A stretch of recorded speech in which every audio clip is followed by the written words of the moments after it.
अजितदादांनी आज अण्णांच्या उमेदवारीचा किस्सा सांगितला। बनसोडेंचं तिकीट कापूनही दिलेल्या उमेदवारीचा हा किस्सा त्यांनी सांगितला। वरिष्ठांनी तिकीट कापलं पण दादांनी त्यांना एबी फॉर्म दिला।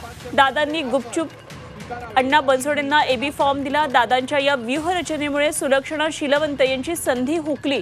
अधिकृत उमेदवारी शीलवंत यांना, संधी अण्णांना, अशा प्रकारे सगळी घडामोड घडली आणि याचा किस्सा आज अजित पवारांनी विधानसभेत सांगितला।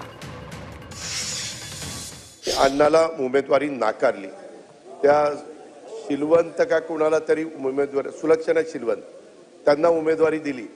मी गप्प बसलो। प्रांताध्यक्ष जयंतराव होते। जयंतराव म्हणलं अण्णाला कशाला कापलं, त्याला द्या राव। ते म्हणले दादा सगळेच काही माझ्या संमतीनं होत नाही। बरं म्हणलं हरकत नाही।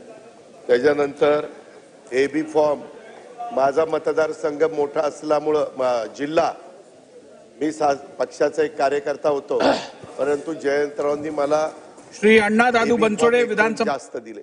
अध्यक्ष महोदय, मी रात्री 12ला निघालो। अण्णाला एक्सप्रेस हायवे संपतो ना तिथं 2 वाजता बोलवलं आणि त्याला म्हणलं हे एबी फॉर्म, आणि उद्या 11ला पहिला जा आणि एबी फॉर्म भरून राष्ट्रवादीचं तिकीट म्हणून तू भरून टाक।